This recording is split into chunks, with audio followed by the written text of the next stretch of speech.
It's wild how a whole life can come crashing down, all because you wanted some damn pad thai on a Tuesday night. I swear, if I wasn't craving that specific taste, that mix of sweet and sour and peanut, none of this would have ever happened. I would have just gone to bed, and man, I probably would have woken up the next day in the same fool's paradise I'd been living in for years. But I'm getting ahead of myself. For you to really get it, for you to feel what I felt, I gotta take you back to the beginning. Let me tell you how it all went down. Picture this: my life in Atlanta was solid. That's the best word for it. Solid, like the foundation of the house me and my husband, Andre, had poured our sweat and savings into over in Kirkwood. We had this cute little 1940s bungalow that we'd spent weekends renovating ourselves, arguing over paint swatches at Home Depot, and celebrating with cheap pizza on the dusty floor. It was our thing. We were that couple, 7 years deep. He was Dr. Andre Galloway, a big shot anesthesiologist over at Emory, all calm and steady and respected. And I was Nia. I had my own thing going, something most people don't even really get. I'm a digital forensics specialist. Basically, I'm the person companies call when they think an employee is stealing secrets, or the person the lawyers hire when they need to prove somebody was where they said they wasn't. I find the truth buried in hard drives, in the cloud, in the ghosts of deleted text messages. I'm a digital ghostbuster, for real. And I was good at it. It paid the bills, and then some. Life was a smooth, predictable rhythm. Work, home, Friday night dates, Sunday brunch. It was comfortable. Then the beat dropped. The rhythm got all thrown off. My little sister, Brianna, came crashing back into our lives. Now, I love my sister, but Brianna, Chile, she was a professional mess. Always had been. She'd jump from one get rich quick idea to another, one city to the next, one dude to another, and every time she fell, she'd land right on my doorstep. This time, it was a failed candle making business in Charlotte and a breakup. She called me crying, talking about she ain't have nowhere to go, and me being the big sister, the responsible one. I did what I always do. I said, "Come on home. Come stay with us till you get back on your feet." Andre was cool with it, or at least he acted like it. He was always saying, "Family is everything, babe." So Bree moved into our guest room, and what was supposed to be a month, maybe two, turned into a permanent vibe. Suddenly, my quiet, solid life had this chaotic background music all the time. Her friends were always over, leaving takeout containers in the living room. Her music was always blasting from her room. It was little stuff, the kind of stuff you feel guilty for being annoyed about. But it was there, this low level hum of irritation under my perfect life. Andre, though, he seemed fine with it. Better than fine. He'd talk to her, laugh with her. He'd say stuff like, "She just needs some stability, Nia. We can give her that." And he'd feel bad, thinking I was being selfish. I tried to be the good wife, the good sister. I just kept my head down and went to work. Okay, so fast forward about 4 months. It's a Tuesday. I'd had a long day at work, staring at spreadsheets and lines of code, trying to prove some VP was selling company secrets. My brain was fried. I got home, and the house was empty. Andre had texted saying he was stuck in a late surgery, and Bree was out with her friends. For the first time in a while, it was quiet. Just me and my own thoughts. I kicked off my shoes, threw my purse on the counter, and my stomach started growling.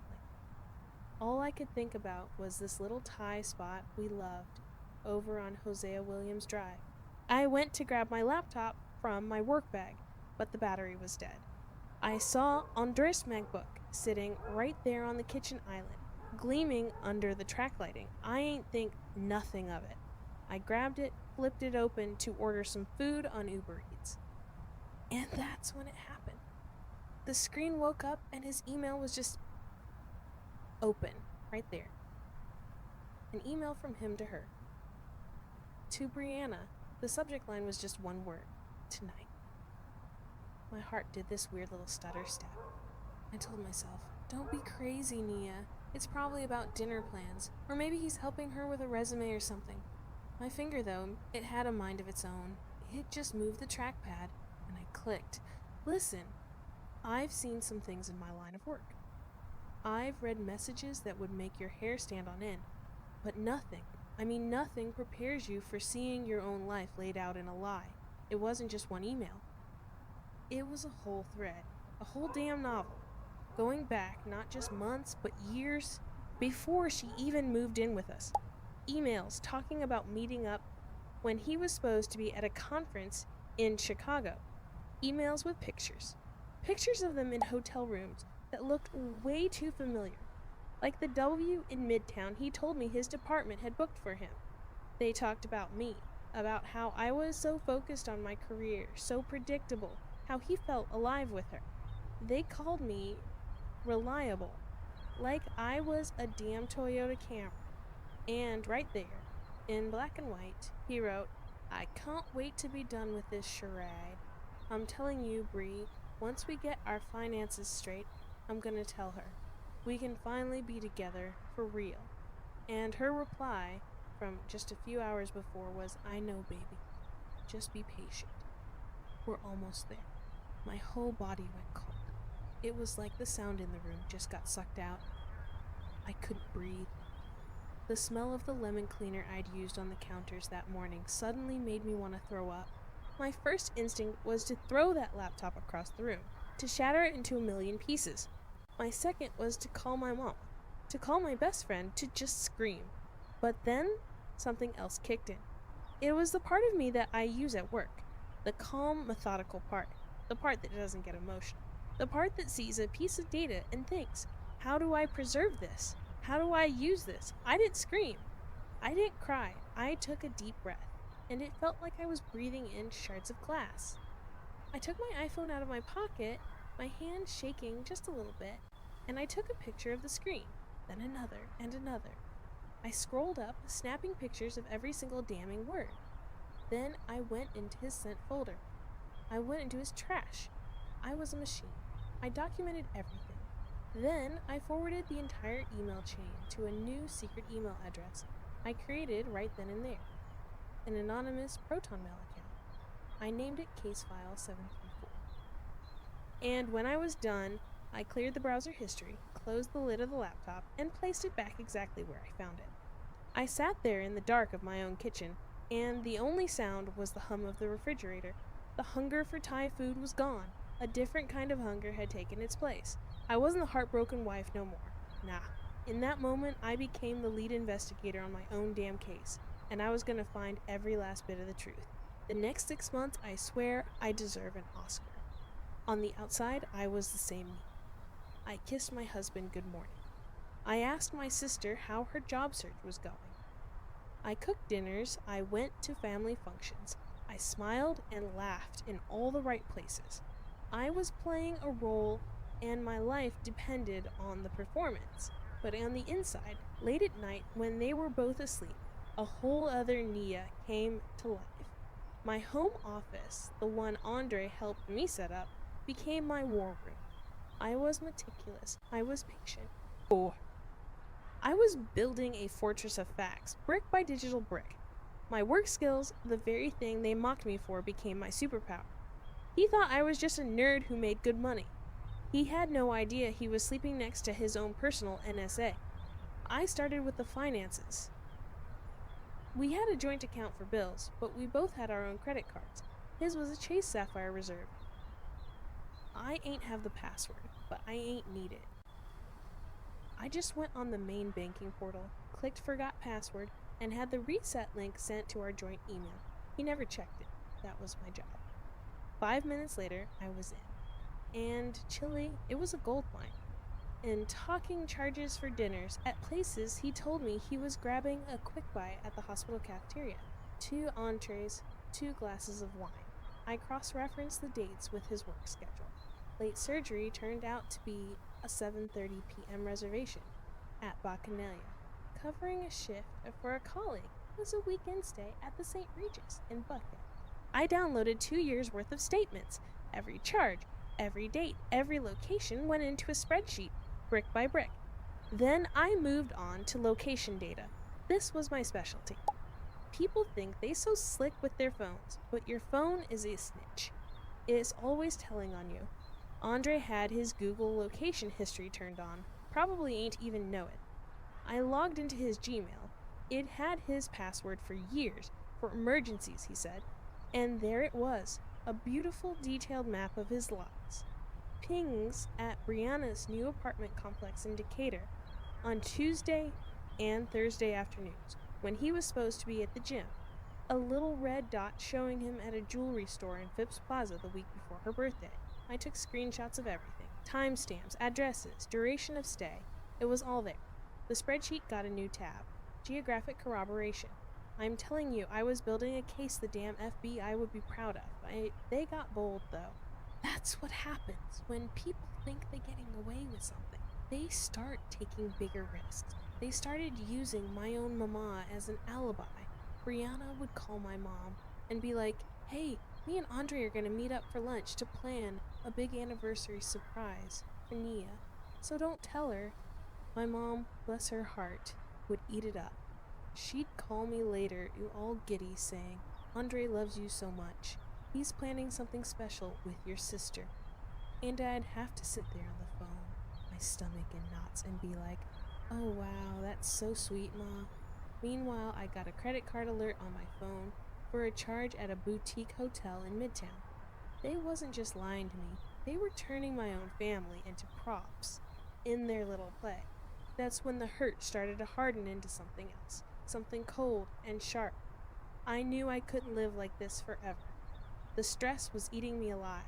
I was losing weight. I couldn't sleep. I felt like a ghost in my own house. I decided to give him one last chance. Not to fix things, I even knew that was over, but to see if the man I married was still in there somewhere. To see if he had an ounce of decency left. I hit my rock bottom one night just sitting in my car in the garage for an hour after work, 'cause I couldn't bring myself to go inside and start the performance. So I went in, found him in the living room watching ESPN, and I sat down. I kept it calm. I said, Andre, we've been together a long time. If there's something you need to tell me, if something's wrong, you can just be real with me. I'm giving you a chance to just tell me the truth. And you know what he did? He laughed, a little chuckle. He turned down the TV, looked me dead in my face, and Thank you, Nia, for sharing this story with us. Chile, I ain't gonna lie, that is a heavy one. To find out that the two people you supposed to trust most in this world, your husband and your own flesh and blood, been deceiving you for years. And then to see it all laid out plain as day on a computer screen. I'm telling you, the strength it took for her to close that laptop and not say a single word, to just sit there in her own quiet kitchen while her whole world fell apart. She had to live a lie just to get to the truth. Now, imagine that for a minute.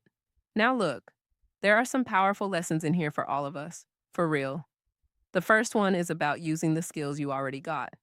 Naya's a digital forensics specialist. In plain English, that means she a professional truth finder on computers. She knew how to find the facts, and she used that skill not for messy revenge, but for clarity. See, your feelings can get twisted and confused, but documented proof, that don't lie.